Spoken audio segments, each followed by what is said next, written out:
All right. You're good to go. All right. Awesome. Thanks, Colton. Hello, everyone, and welcome to our Ignite Your Life Zoom call. We are on number 47 tonight, which is awesome.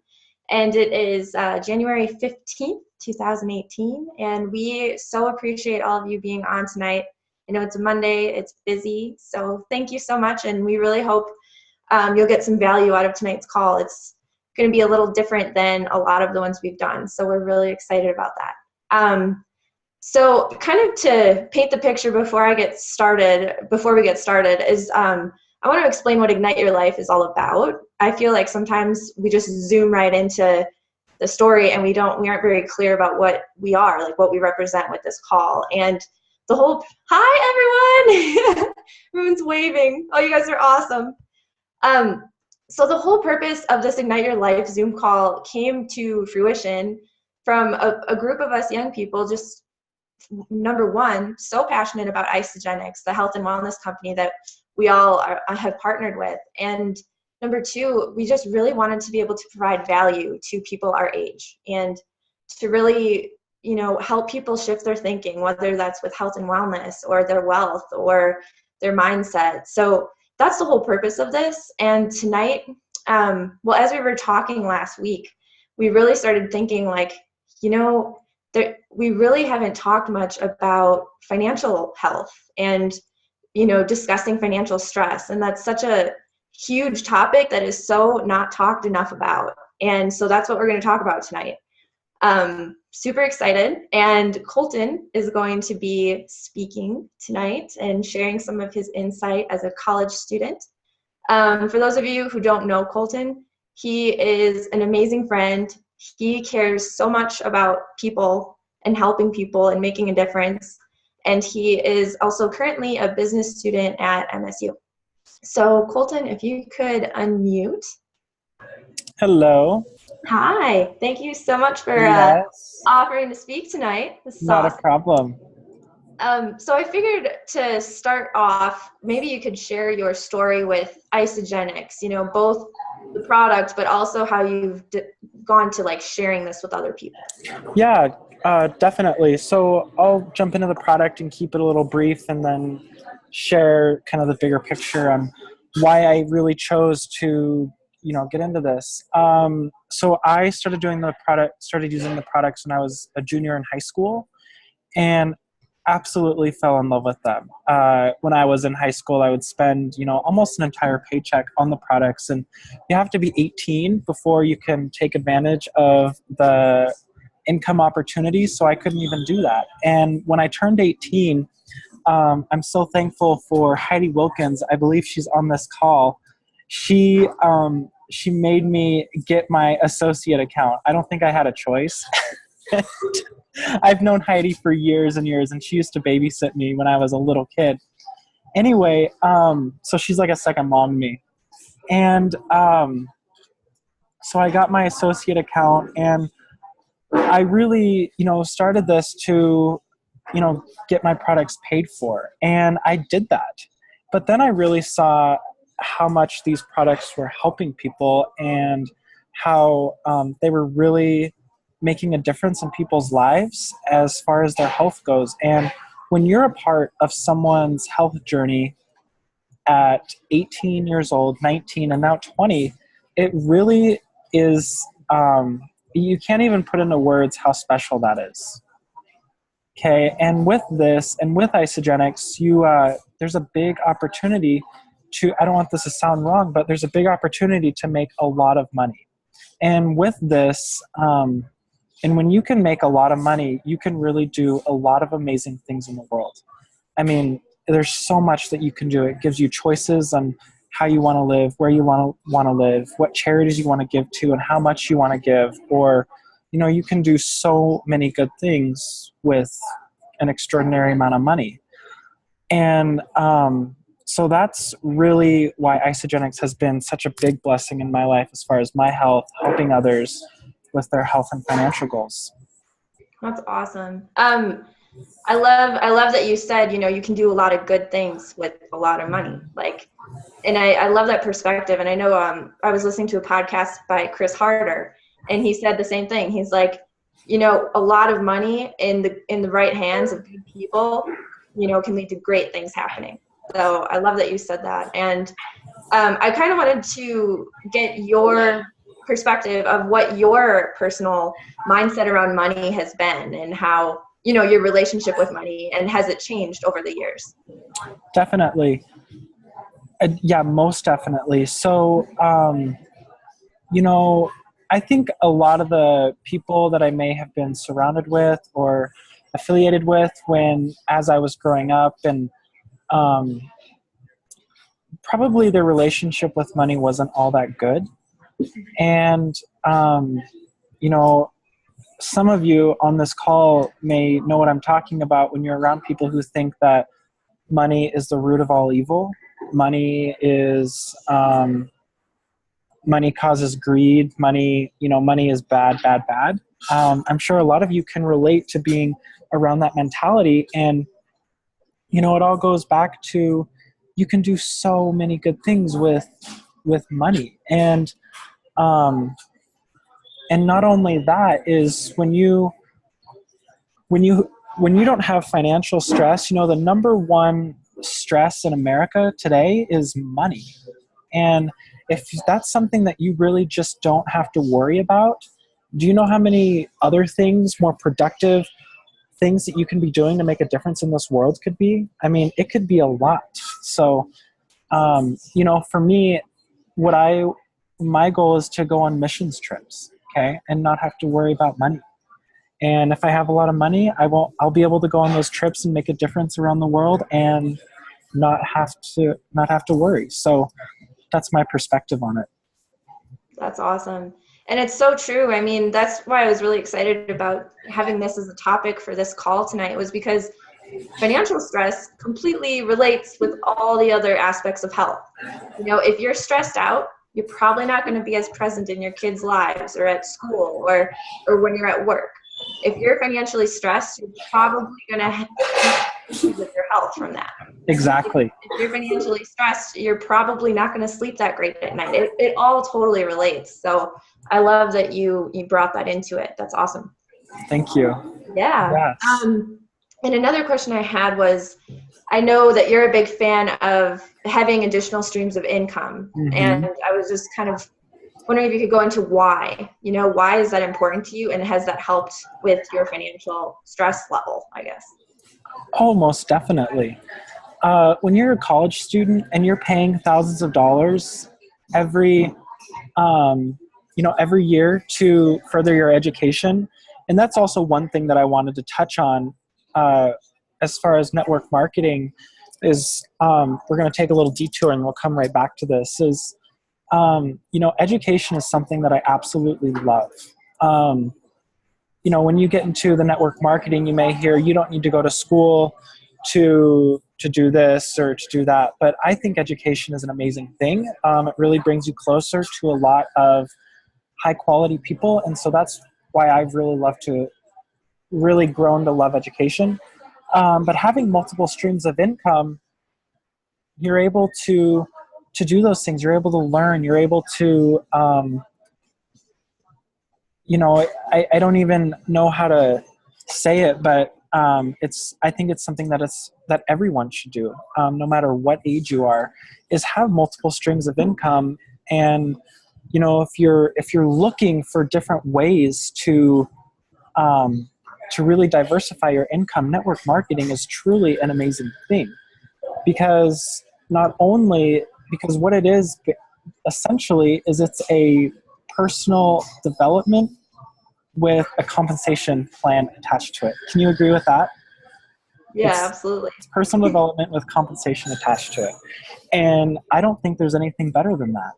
So, that's why I have really grown to love network marketing. That's awesome. And I wanted to talk about, so you're a college student, mm-hmm. You're surrounded by students and yep. The whole atmosphere of school. And I'm sure that you see a lot of people facing a lot of financial stress and a lot of hardship with that. Yep. And I'm wondering, how have you been dealing with that? And Do you have any advice around that, especially for college students, as far as how to deal with it? Yes, definitely. So when we are, a lot of us college students, we're out on our own. We're trying to make it. We're trying to just balance it all. And I think the biggest thing for me that has been really helped with anxiety around income is, first of all, you probably all know the answer to this one. Living on a decent budget where you don't run out of money every month. Making sure to keep your credit card bills down. I think that's super important. And then, like I said, finding an opportunity that allows you to connect with other people, to help other people. And from that, you'll create another stream of income and really help your financial situation. So does that answer your question? Yeah. Yeah. Absolutely. And a lot of, you'll see financial stress a lot at school and everything. Oh, yeah. But Definitely. with Isagenix and with the group of people you've been able to, connect with and be a part of this, it's like a team. It's like a family. I call it the Isa family. Yes. Has that helped you at all? Like having a community? You know what? That is such an amazing thing. And there's Liz and Kelly Tillman right there. And so, sorry, I lost my train of thought. The community. The community. I'm so sorry. We just saw some other Isagenix people over there. And the community is amazing. And since I have started this Isagenix venture, I would say, is I've really taken a step back, and I've noticed that there have been so many amazing people come into my life, but there's also been a select few people that have left my life for a good reason. And I take a step back and I realize that those people were really just kind of sucking the energy and life out of me. And, I know that you guys are there every day we're all there for each other, no matter what we're going through. If I wake up with kind of a shitty attitude one morning, I know that I can go to the Experience Isagenix business page or the Experience Isagenix health page and look at it, and that already brightens my day. You hear so much about the negative stuff that happens on social media, but I open up social media now and it's nothing but positive stuff, because Allie, I look at your stuff, or Heidi, I look at your stuff, or Kerry, I look at your stuff, or whoever else is in the background of you. So you all are just amazing. And not to say that we're all perfect people. We all have really bad days, but to know that we can always fall back on that positive stuff, it's amazing. I think that this was brought into my life for a reason, and so that's why that this is something that I will take seriously and never let go. Mm-hmm. Yeah, I totally agree. The community has been huge for me. I mean, before I was introduced to Isagenix and into this community of people, I didn't even know I had issues with money. I didn't know this thing to look at your relationship with money. And it's just been really cool to become more aware and grow that way too. Mm-hmm. So that was my last question for you, Colton. Was there anything else that you wanted to share before I talk about my little podcast info I have?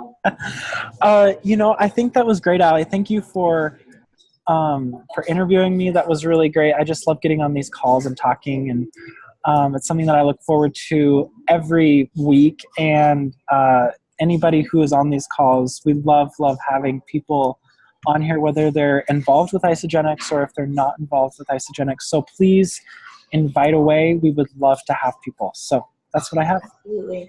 And if you guys have any questions for Colton, please just post them in the comments, or you can unmute, and we'll address them at the end. But okay, so I wanted to talk about a very timely podcast I was listening to, because it literally talks so much about this.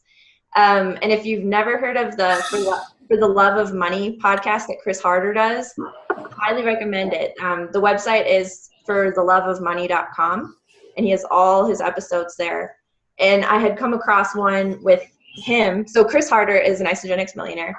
And then he interviewed another Isagenix millionaire, and she's like my inspiration, my role model. She's a philanthropist at 28. I think she's the same age as us. She's an Isagenix millionaire and just the most amazing, raw and real person ever. Her name's Peta Kelly. And so these two were having an interview, and Chris was asking Peta questions, and it was on this topic of your relationship with money. And I wrote down some of the things that she talked about, and it's super brief, but I think it could really help a lot of us. And it's something I know that I'm going to do. I haven't done it yet, but so what she said is that, first of all, you have to identify what your relationship with money is. And like Colton said, like a lot of his relationship with money, it came from what his parents told him, his family, his friends, what you grew up with and what you're around is what you're going to, a lot of times you'll adopt those same beliefs, even if they're not your own. So you have to really identify what your money mindset is and what your relationship with money is. Once you know what it is, then you have to ask yourself the question, is this serving me? Like, is this what I want my money mindset to be?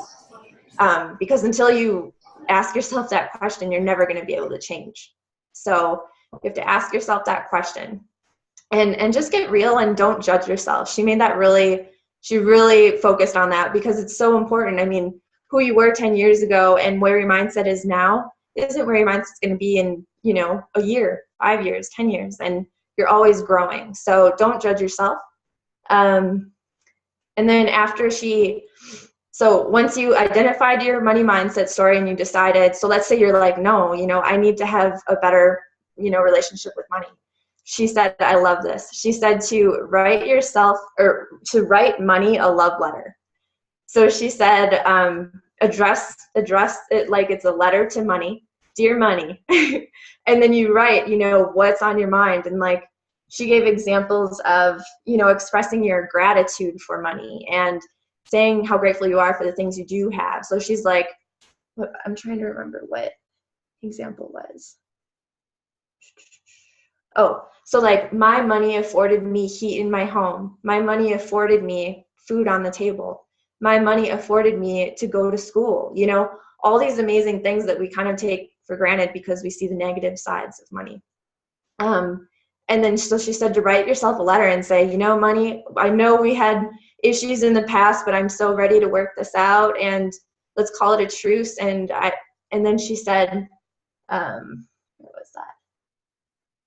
This is what I want to create in my life. So you can say, I plan to earn this much money and this is where I'm going. And I'm so excited to have you on my side. And just this really positive love letter to money. And that was her suggestion, which I absolutely loved. So I wanted to share with you guys. And also I would highly recommend listening to that podcast. It was so good. And I couldn't summarize all of it in this call, but for theloveofmoney.com with Chris Harder and look for the episode with Peta Kelly. It's so good. And I really just wanted to take a moment to close out this call by having Kerry speak for a little bit.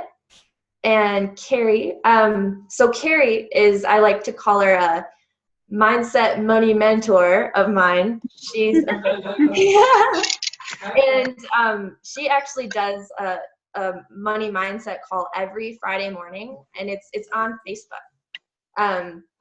And she'll interview different people about their mindset around money and all of these perspectives, and it's really amazing. And I wanted her to kind of share more about what she does with that call and more about, what she's experienced, perspective around what she's experienced with this call so far. So Kerry, if you wouldn't mind sharing, that would be wonderful. Yeah, so all of you are more than welcome to join us. We have, like Allie mentioned, we have a Money and Coffee Talk call every Friday morning at 7 o'clock Mountain Standard Time.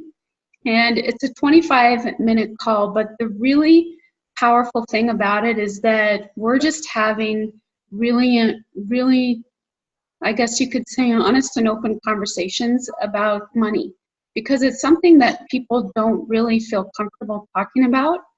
So in order to create comfort, we have to start talking.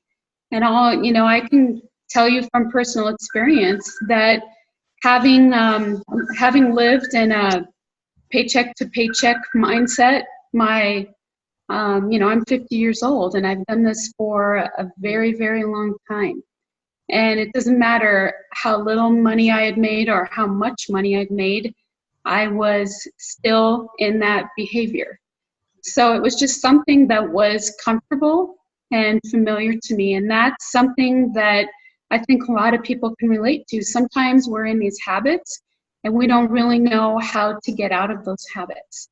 So for me, for example, starting with a little thing like budgeting and showing respect to money, every dollar that's coming in, every dollar that's going out, and developing that habit was just a really beautiful thing. And that's just something I started recently. And the cool thing is I'm 50 and you guys aren't 50. So you can start this, So it's, when I was ready, and it's absolutely changed everything. But the point is, I had a habit, and now I'm starting something different, a newer, beautiful habit, a beautiful relationship around money. And it has to start with something different. And I really had to walk the talk, because what I found out is that interviewing these financially successful people on our Money and Coffee Talk call, I found that they had different thinking than I did and a different mindset than I did. And it really created some ability to start to look at money differently and see how is it that I can change my relationship with money. So that's such an important thing, because we don't know what we don't know. And,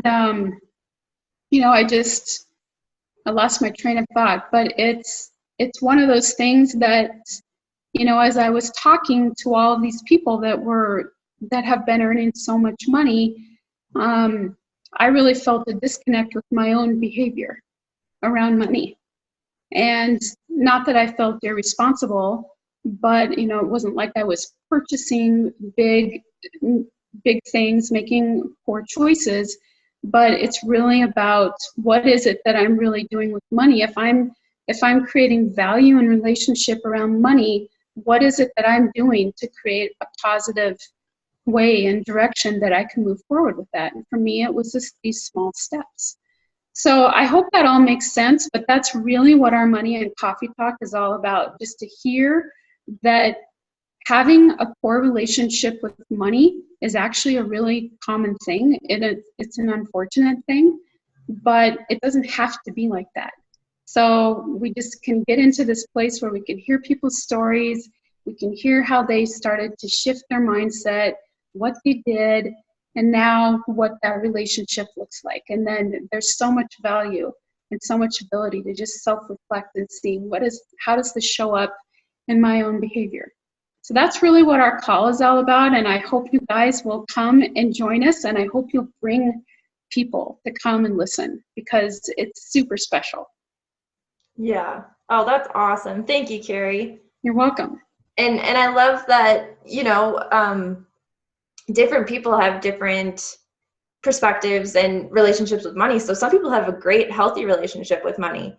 And it's so cool to hear from people like that who have always had that type of relationship, because you get a whole different perspective and see things a whole new way that you've never seen it before. And it's just a whole another way that you can grow and learn from the whole thing. So that was really all that we had tonight. Did anyone have any questions or comments or anything? You can unmute or put them in the comment section.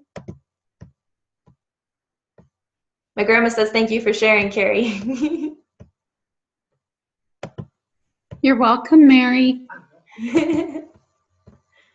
All right. Well, we'll cut it a little short tonight then. And thank you so much, everyone, for hopping on. Yes, thank you for coming. And thank you, Colton, for sharing with us. That was amazing. Not a problem at all. So, All right. Well, have a wonderful night, you guys, and we'll see you next week. okay, goodbye, everyone. Bye. Thanks.